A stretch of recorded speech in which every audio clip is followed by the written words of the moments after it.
problem is what we often have to do is get perspective that's not ours. And as a leader, as I go up and up, I've seen this as you get promoted up and as your company gets bigger, you get further and further disconnected from reality and what's really going on.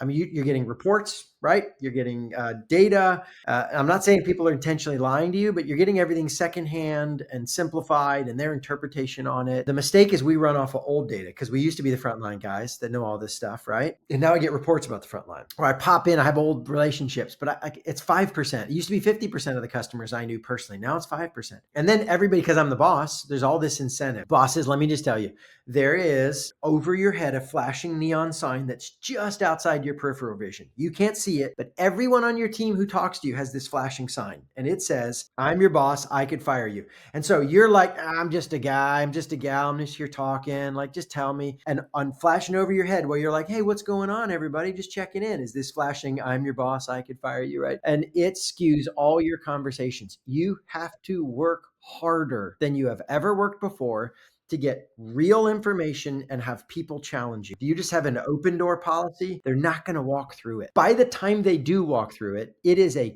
crisis.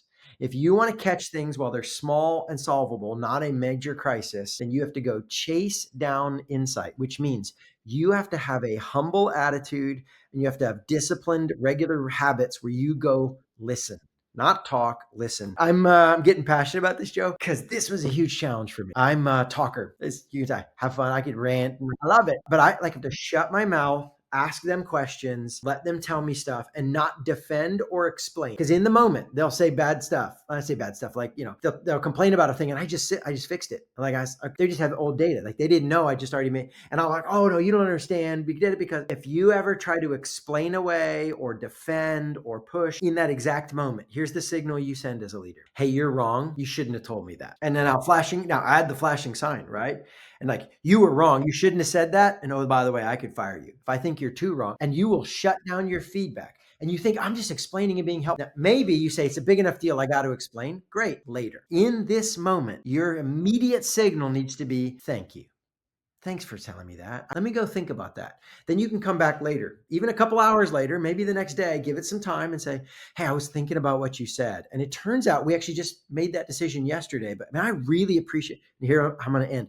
I really appreciate you telling me because I need to know this stuff. I don't know that people didn't know about this until you told me. So that was so helpful. You have got to intentionally pursue and then reward people who challenge you, tell you things, give you stuff, even if you don't fully agree with it. Or you're going to run on old data, limited data, and you're going to have people patting you on the back, telling you're awesome. And you are on the wrong course and you don't know until you run off the cliff.